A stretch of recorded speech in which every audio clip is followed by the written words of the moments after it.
Bom, amigos, boa tarde a todos. Muito feliz de estar aqui com vocês. Conheço alguns de vocês aqui. Vou dar uma palavrinha rápida para vocês aqui, tá bom? Então, o que importa mesmo é o pagode aqui daqui a pouco, né, não, Mamba? Você trouxe seus irmãos aqui, né, parceiro? Todos seus irmãos gêmeos aí. Mas vamos lá, enquanto eu preparava essa mensagem, amigos, para falar para vocês aqui um pouquinho, prometo que eu não vou me alongar, para vocês terem uma noção. A minha esposa que está aqui está de prova. O açougue da frente, eu estava fazendo uma mensagem, tem tudo a ver com isso, vocês vão entender, mas o açougue da frente da minha casa, simplesmente desde segunda-feira está com a voz do Galvão Bueno anunciando as coisas, as carnes e as coisas. Então imagina eu fazendo a mensagem e escutando. Como é que era o negócio lá? A escalação do time era número 1, Costela, número 2, com a voz do Galvão Bueno, imagina. Então, se eu já sou meio maluco, imagina o que foi dessa mensagem. Mas vamos lá, vamos trocar uma ideia. Amigos, parando para pensar aqui o que eu falava para vocês, nesse dia tão importante, tão especial, já não é o primeiro ano que a gente está aqui juntos, né? A Igreja por Amor proporcionando esse momento especial para todos nós, não é só para vocês, é para nós também. Nós que estamos aqui, vivendo isso com vocês, também somos privilegiados, podem ter certeza disso. A gente aprende com vocês, vocês têm muita coisa para passar para nós, vocês têm muita vivência, muita bagagem, muita experiência. Tem até um cachorrinho aqui maravilhoso. Depois eu vou fazer ela subir aqui para pregar comigo. Mas vamos lá, gente. Eu me perguntei, eu falei, cara, acho que todo mundo já fez essa pergunta, né? Qual foi o propósito de Jesus na Terra? Por que Jesus nasceu ser humano? Por que ele veio para essa Terra? Por que ele veio como nós aqui? Desse mesmo jeito que nós estamos. Sentindo as dores que a gente sente, sentindo fome, sentindo frio, sentindo tudo que a gente sente. Por que Jesus veio? A gente pode falar que tem vários propósitos. Tem gente levantando a mão para responder. Quer responder? Ele salva nós, o que mais? É isso, humildade de Jesus salva a gente, não é isso? Pois é, Jesus veio para tudo isso, e eu pensei em tudo isso, Jesus vem para a salvação, para reconciliar a gente com o Pai, Ele vem para se fazer um caminho para nós, para que a gente pudesse andar em um lugar e ver alguma coisa, que a gente pudesse ter ali um guia, um caminho, o próprio Cristo se faz o caminho. Ele vem para revelar verdadeiramente quem Deus era, né? Várias passagens, várias coisas do Antigo Testamento mostram para a gente muitas percepções sobre Deus. E aí Jesus vem para revelar 100% exatamente como Deus era. Você pode falar, você vai falar comigo a mensagem inteira, bora? É Jesus, é ou não é? Quem guia nós é Jesus, é isso. Vai ser demais, hoje vai ser demais. Vamos nessa, amigos. Ele vem para nos amar de maneira inédita também. Mas, tudo isso é verdade. Porém, Tiago, no livro de Tiago, dá um ensinamento para nós, e depois nós vamos falar ainda mais sobre o que Jesus falava também, que mostra para mim uma das prioridades de Jesus. Então Jesus, eu não quero fechar aqui e dizer que Jesus tinha uma única prioridade. Tudo isso que a gente falou eram coisas que Jesus queria fazer quando veio. Mas uma das prioridades dele, com certeza, é isso aqui que o Tiago vai falar, em Tiago, capítulo 1, versículo 27, vai dizer assim, a religião que Deus, nosso Pai, aceita como pura e imaculada é esta: cuidar dos órfãos e das viúvas em suas dificuldades, e não se deixar corromper pelo mundo.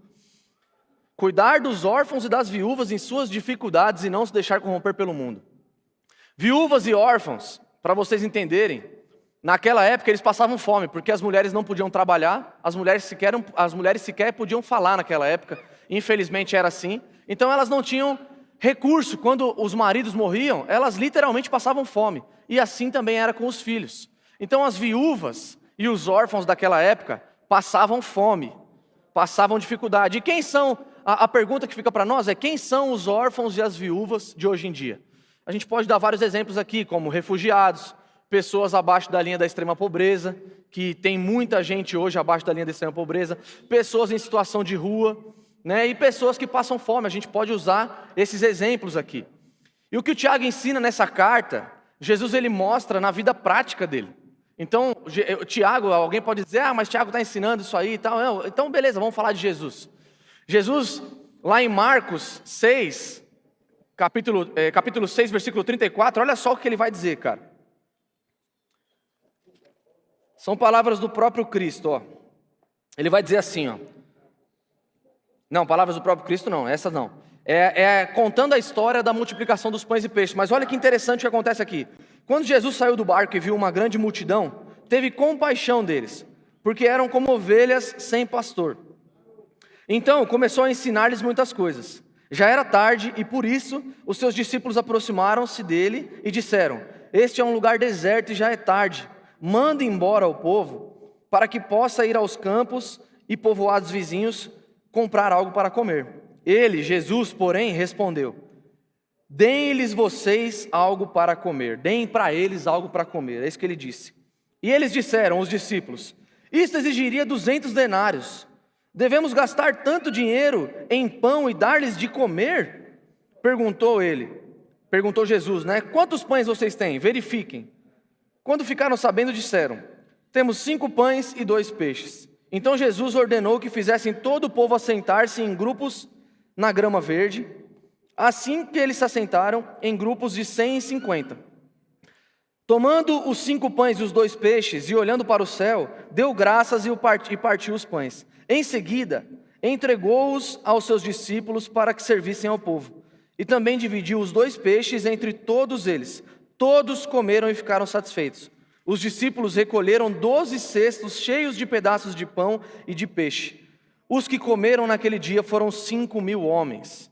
Então Jesus está nesse momento aqui, essa pregação, essa parte da Bíblia, dizendo sobre a multiplicação de pães e peixes, é muito conhecida, é muito famosa. Mas o que eu quero que a gente se atente aqui, é que Jesus, em um momento, ele está se retirando do lugar, mas todo mundo sabendo que ele ia para aquele lugar, vai atrás dele. E tem 5.000 homens, ou seja, possivelmente 5.000 famílias. E aí os discípulos de Jesus dizem: Jesus, toca essa galera daqui, manda esse pessoal embora, a gente não tem como alimentar todos eles, manda embora. E Jesus se preocupa com o pão. Ele diz: alimentem eles, o que vocês têm aí? E aí os discípulos ainda se preocupam a ponto de dizer: Jesus, 200 denários para alimentar todo esse povo, 200 denários. Era muito dinheiro para a época, não daria, eles não tinham como gastar isso. Mas Jesus está ali preocupado e diz: ei, pegue o que a gente tem. O que temos? Ah, Jesus, nós temos 5 pães e 2 peixes. E aí tem 5.000 famílias ali. Mas Jesus estava preocupado com a fome e por isso acontece o milagre. Antes do milagre vem uma preocupação de Jesus com a fome. Jesus preocupado em não dispersar as pessoas com fome para casa. Então, a pergunta que fica para nós, nesse momento, nessa situação é: nós temos nos preocupado com aquilo que Jesus se preocupou? Ou nós temos sido como os discípulos nessa situação? Nós temos nos preocupado como igreja com a fome dos outros? Ou nós temos olhado como os discípulos olharam naquela situação e falado: dispersa esse povo daqui, dispersa quem está dando problema aqui, quem vem, esse povo está com fome, dispersa daqui. Essa é a pergunta que a gente tem que se fazer: se a gente está sendo como Cristo, que estava preocupado em matar a fome dos homens e mulheres e crianças que estavam ali, ou se a gente está sendo como os discípulos, que estavam pensando em dispersar o povo. E aí eu trago alguns números para vocês aqui sobre a fome, porque é sobre isso que eu quero falar para vocês aqui hoje. Mais de 800 milhões de pessoas hoje no mundo passam fome. Um dado de 13 de outubro desse ano diz que 830 milhões de pessoas no mundo passam fome. São 4 vezes a população do Brasil inteiro. Então é muita gente passando fome. E o que nós temos feito em relação a isso? E aí quando a gente olha para o Natal é 10, por exemplo, e não só para o Natal é 10, é muito importante a gente dizer, até para quem está em casa assistindo, que o que o pessoal do social faz aqui, a tia Soraya, a galera do social, é algo impressionante, gente. Não é só o Natal é 10. O Natal é 10 é a festa que coroa o ano, que a gente brinda aqui a vida, mas toda quarta-feira está sendo entregue marmita para as pessoas na rua. Tem uma série de ações acontecendo. As pessoas em São Caetano, como vocês ouviram aqui, o seu Carlos falando aqui, cara, falando que eles são acolhidos pela igreja. Eles não passam mais necessidades como eles passavam antes. É claro que a gente quer ainda muito mais para eles, mas a gente como igreja está olhando para vocês. O Natal é 10, o Por Amor Solidário, Por Amor a uma Vida, olha para vocês, preocupados com a fome de vocês, preocupados com as roupas que vocês vestem, preocupados com a dignidade, porque quando Jesus fala de fome, Ele não está falando só de fome, vontade de comer, a gente precisa de alimento, óbvio, mas ele está falando de dignidade, é de ter um mínimo dignamente para viver. É isso que a Igreja por Amor sonha para todos vocês. O que a gente tenta entregar para vocês aqui é que seja mais um degrauzinho para vocês irem subindo, subindo, subindo e melhorando cada vez mais a vida de vocês. Eu tenho 2 experiências para dividir com vocês aqui, para falar sobre fome, para falar sobre o que Jesus pensa sobre a fome. Em 2011, construindo em assentamentos totalmente precários, em comunidades, eu fazia parte de uma ONG chamada Teto, e a gente construiu uma casa para uma família onde a mãe era solteira, ou o pai tinha abandonado ela, como acontece em muitas situações no Brasil, e ela era solteira com 5 filhos, então ela cuidando de 5 crianças, sozinha e desempregada. A gente construía a casa de sábado e domingo, e no outro final de semana voltava para fazer a pintura. Quando a gente volta para fazer a pintura na semana seguinte, eu e os voluntários que estavam ali, a gente arrecadou alguns alimentos e montamos uma cesta básica. Montamos uma cesta para aquela família, e quando a gente chega todo feliz com a cesta básica, era uma cesta básica um pouco maior do que a normal, era uma sacola com muita comida, que daria ali para uns 30, 40 dias para aquela família, 5 crianças e uma mãe. E aí de repente ela abre a porta da casa e grita o nome da vizinha. E aí em poucos instantes a vizinha chega ali e ela começa a dividir os alimentos com a vizinha. E eu olhando aquilo perplexo, falando, cara, o que ela está fazendo? Ela não tem emprego, ela não tem comida para os filhos, e ela está dando a pouca comida que tem aqui, que vai durar pelo menos um mês, mas é pouco. Ela está dando para outra pessoa, e eu fiquei olhando aquilo, mas fiquei quieto. Quando ela saiu, a vizinha saiu com a comida toda feliz. Eu olhei para ela e falei, por que você deu a comida para eles? Por que assim, não vai faltar para você de novo? E aí ela me disse uma coisa que eu nunca mais esqueci. Ela falou, o que adianta eu estar com 5 barriguinhas cheias aqui dentro da minha casa, sabendo que a minha vizinha está com os filhos dela com fome? Então ali naquele momento, alguma coisa explodiu na minha cabeça que eu falei, meu Deus, é isso, é isso. Quando a gente tem um pouco, se a gente tem um e o outro não tem nenhum, então a gente tem meio e o outro tem meio. Porque se a gente fizer isso, não acaba, né? E com certeza elas fazem isso uma pela outra o tempo todo lá. Uma outra coisa que eu fiz que me pegou muito foi um atendimento de uma pessoa que foi de forma online, porque ela não é daqui de São Paulo, e ela começou esse atendimento falando comigo e pedindo perdão para mim, falando, pastor, me perdoa porque eu estou perdendo minha fé. Eu preciso recuperar minha fé, me ajuda a recuperar minha fé. E aí eu perguntei para ela, o que está acontecendo? Me conta o que está acontecendo com você, me conta o que está tirando a sua fé. E ela começou a me contar que há 3 meses, ela e o marido desempregados, e sem família, sem nenhuma rede de apoio, com uma bebezinha de 2 anos, estavam passando fome. Há 3 meses passando fome. Ela falou que a filhinha dela já estava ficando desnutrida, muito magrinha. E eu, para quem não sabe, eu tenho um filho de 3 anos. Então praticamente a mesma idade. E ela falando, eu comecei a chorar ali com ela. E ela falou, tudo que eu não quero, pastor, é perder a fé em Jesus. E aí eu olhei para ela e falei, minha querida, você está procurando uma igreja. Você está procurando um pastor para conversar. Você não perdeu a fé em Jesus. E digo mais, sendo muito franco com você, se eu estivesse vendo o meu filho passar um dia fome, eu não sei se eu conseguiria acreditar que Jesus me ama. Eu não sei se eu conseguiria acreditar que Jesus cuida de mim e me ama, sendo que eu olho para o meu filho de 3 anos, uma criança inocente, chorando de fome. Você é a pessoa que mais tem fé que eu já conheci, eu falei para ela. E a gente conseguiu ajudar eles lá, mandamos cestas básicas, graças a Deus ela está empregada agora, saiu um pouco desse sufoco. Mas por que eu estou contando isso para vocês? Porque Jesus, Ele se importa com a fome, Ele se importa com as coisas naturais. A gente fala muito aqui, não só aqui, mas todo cristão vai falar sobre milagre. A gente vê milagres acontecendo.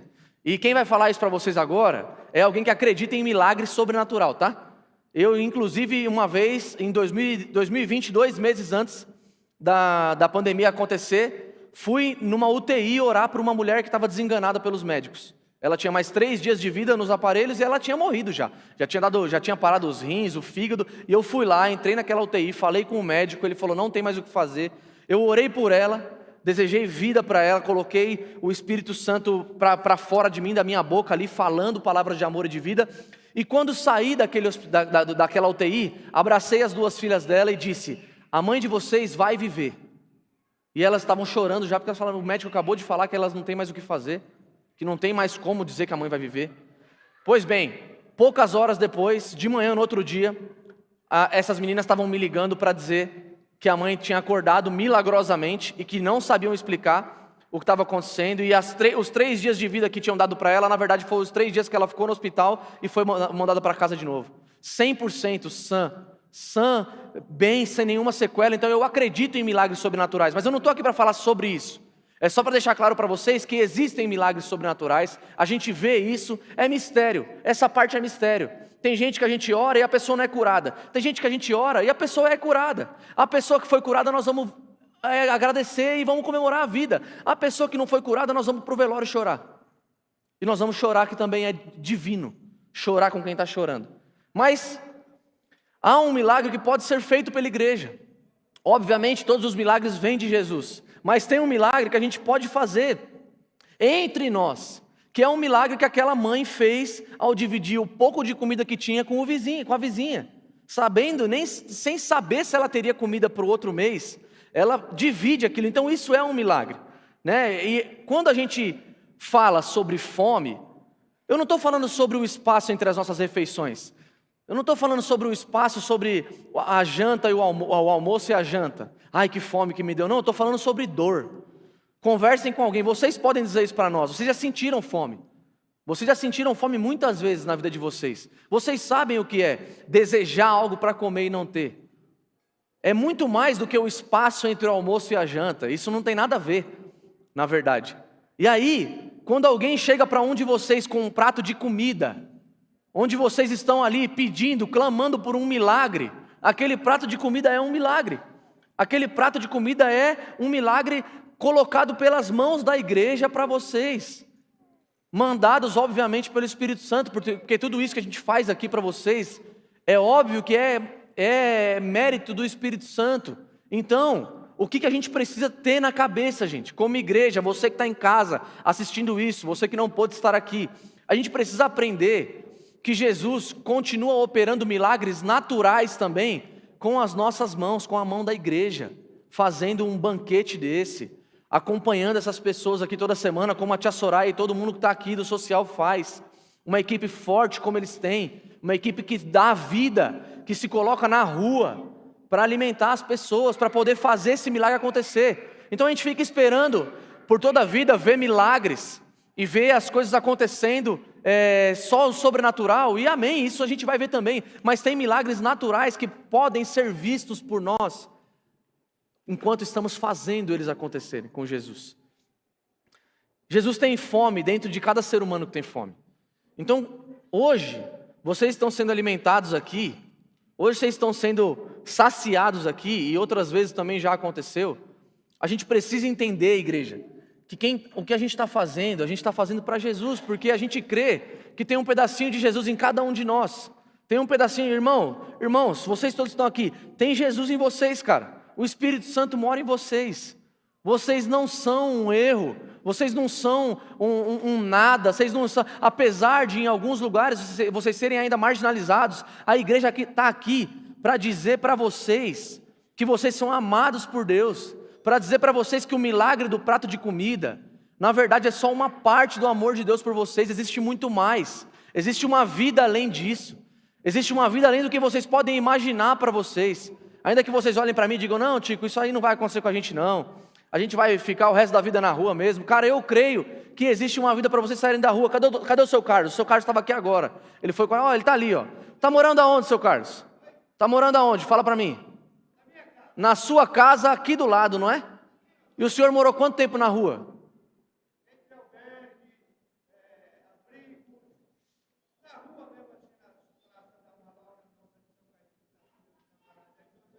12 anos e meio.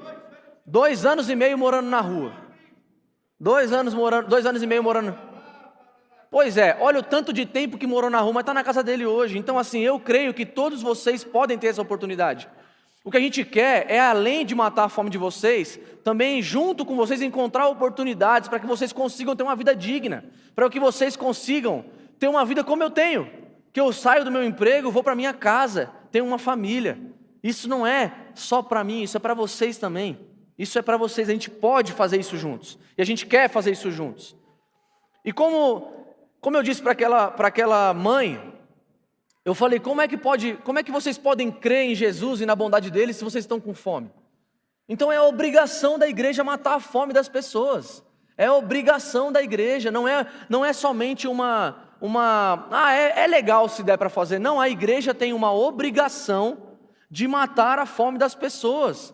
Porque o próprio Cristo ensinou isso, dizendo ali para os discípulos, não, nós não vamos dispersar as pessoas, nós vamos matar a fome delas. Então a igreja tem que se posicionar em relação a isso. E agora eu falo para você também que está em casa, a gente precisa estar envolvido nessas coisas. Talvez você não consiga servir, cozinhando, indo até essas pessoas, talvez você se emocione, talvez não seja algo para você e está tudo bem, mas ajude a financiar, ajude a fazer algo, entre nisso, porque tem pessoas aqui dispostas a fazer a coisa acontecer.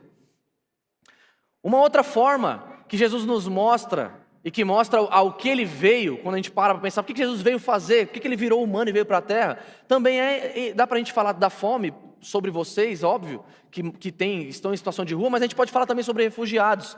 Em 2011, quase 6 milhões de refugiados sírios se espalharam pelo resto do mundo, por conta da guerra que estava acontecendo lá. São 30 milhões de refugiados no mundo, gente. 30 milhões de refugiados no mundo. E eu assisti um filme que eu queria indicar para vocês, que o nome do filme é Nadadoras. Estava até comentando com o Gustavo e com a Bru. São duas irmãs sírias que, assim como vocês, perdem a casa delas e viram peregrinas tentando encontrar outro país, tentando encontrar outra história. E elas são acolhidas por um técnico chamado Sven, que é um técnico alemão. Ele acolhe essas duas irmãs que estão ali sozinhas, sem ter para onde ir, e elas são nadadoras. E aí, eu não vou dar muito spoiler para vocês assistirem, mas enfim, a vida dessas duas meninas muda completamente. E a vida do técnico também muda completamente. Isso é um milagre.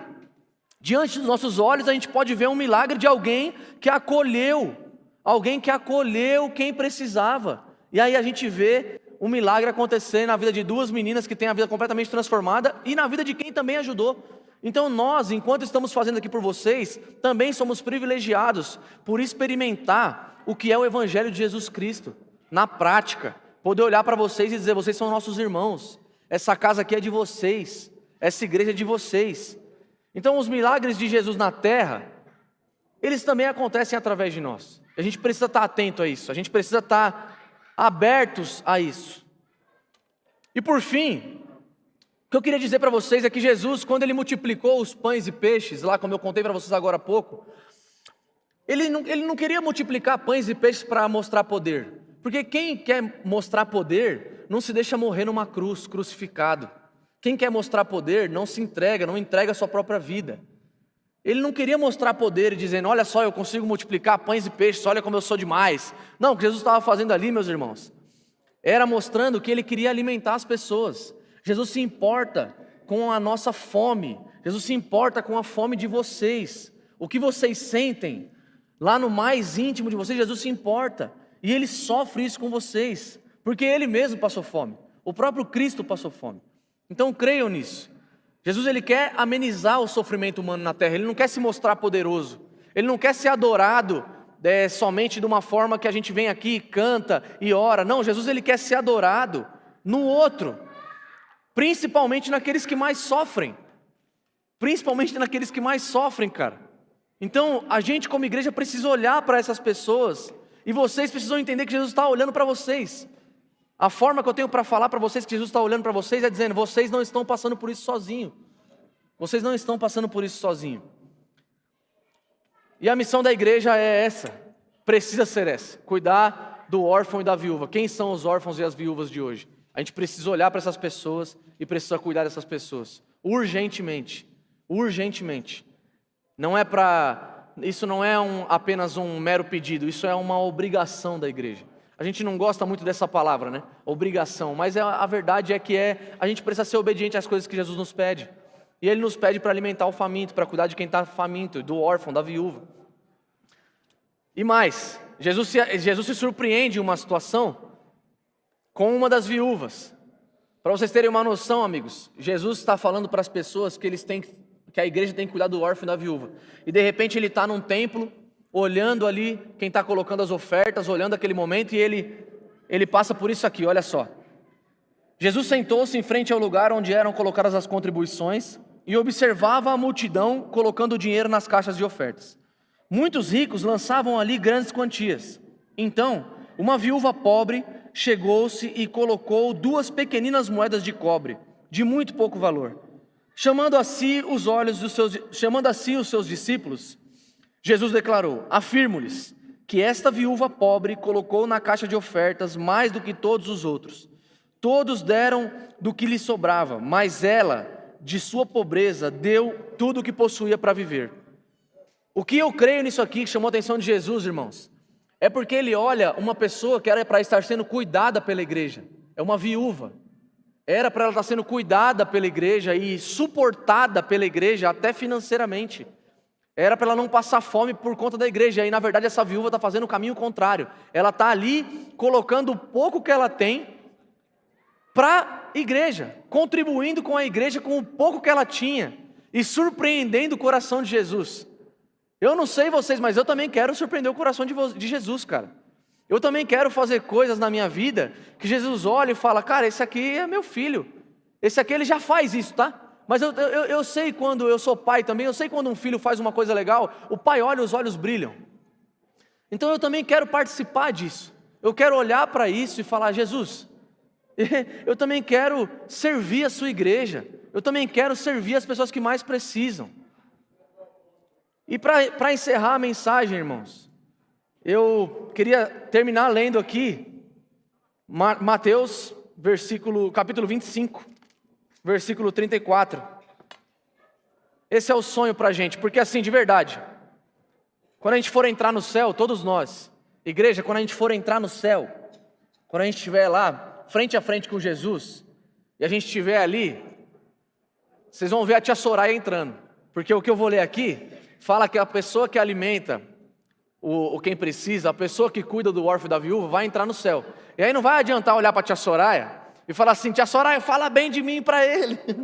Se você não tiver entrado, meu irmão, já era. Jesus está dizendo o seguinte com esse barulho: todos vão entrar, fiquem tranquilos, basta crer. Essa era só uma piada, mas olha só o que Jesus diz: então o rei dirá aos que estiverem à sua direita: venham benditos de meu Pai, recebam como herança o reino que foi preparado para vocês desde a criação do mundo. Pois eu tive fome e vocês me deram de comer, eu tive sede e vocês me deram de beber, fui estrangeiro e vocês me acolheram, necessitei de roupas e vocês me vestiram, estive enfermo e vocês cuidaram de mim, estive preso e vocês me visitaram. Então os justos lhe responderão: Senhor, mas quando te vimos com fome te demos de comer, ou com sede te demos de beber? Quando te vimos como estrangeiro e te acolhemos? Quando te demos roupas ou te vestimos? Quando te vimos enfermos, Jesus, ou preso e fomos te visitar? Quando? E aí Jesus responderá: digo a verdade, o que fizeram a algum dos meus menores irmãos, a mim o fizeram.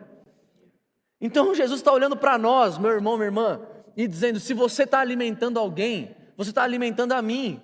Olha só o privilégio que a gente tem de poder alimentar o próprio Cristo no outro, de poder fazer por alguém alguma coisa. Você quer pregar comigo?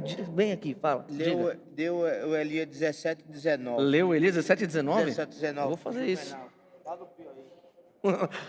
Eu não entendi. Depois eu falo com o senhor.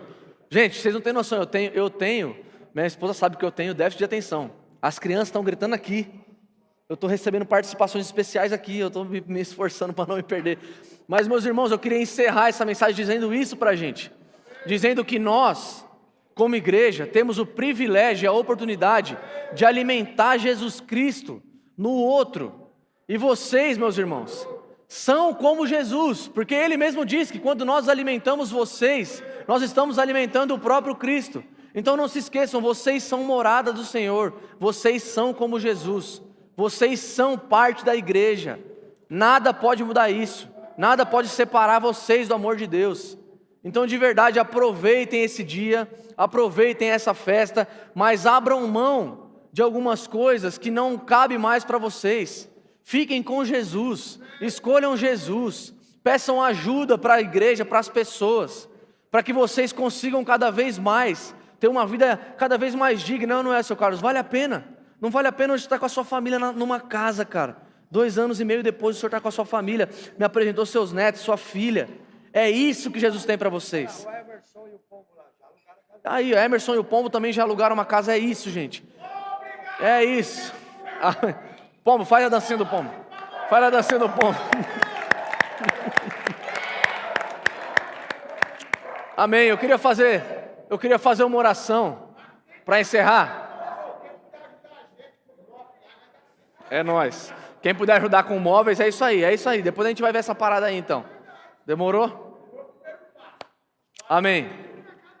Amém. Jesus, muito obrigado, Senhor. Nós te agradecemos por esse dia incrível. Te agradecemos por esse momento que estamos vivendo aqui em família, Senhor. Obrigado por cada pessoa que se dispõe a doar de si, assim como fez a viúva, doar de si, para estar aqui, para servir o próximo, para servir os mais necessitados. Jesus, o Senhor teve fome. O Senhor passou fome, o Senhor continua passando fome nessas mais de 800 milhões de pessoas que passam fome no mundo. Nós precisamos ter essa consciência, Senhor. Espírito Santo, coloca no nosso coração um impulso para que a gente queira fazer parte disso, para que a gente entregue o nosso coração, a nossa vida, para ajudar quem mais necessita. Porque Espírito Santo, quem garante que amanhã nós não precisaremos? Que a soberba não tome conta do nosso coração a ponto de olharmos para um irmão que precisa e dizermos: ele não fez por merecer e eu fiz. Amanhã pode ser eu, Jesus. Amanhã pode ser qualquer um de nós passando alguma dificuldade, alguma necessidade. E aí nós clamaremos por um milagre. Então que nós façamos parte do milagre com o Senhor e que esses irmãos aqui se sintam amados. Jesus, que cada irmão aqui se sinta amado, que qualquer tipo de vício, qualquer coisa ruim que atrapalhe a vida deles e que faça com que eles não consigam sair das ruas, que vá embora em nome de Jesus, Senhor. Muito obrigado. Nós te entregamos a vida deles, a nossa vida, a nossa igreja, e te agradecemos por mais um Natal é 10, por mais um ano, podendo cumprir com o grande chamado do Senhor, com o grande propósito, um dos grandes propósitos que o Senhor teve quando veio nessa terra, que é matar a fome dos nossos irmãos. Matar a fome dos nossos irmãos. Se há algum irmão com fome, nós estamos com fome também. Em nome de Jesus, muito obrigado, Senhor, nós te agradecemos. Amém. Amém, meus irmãos.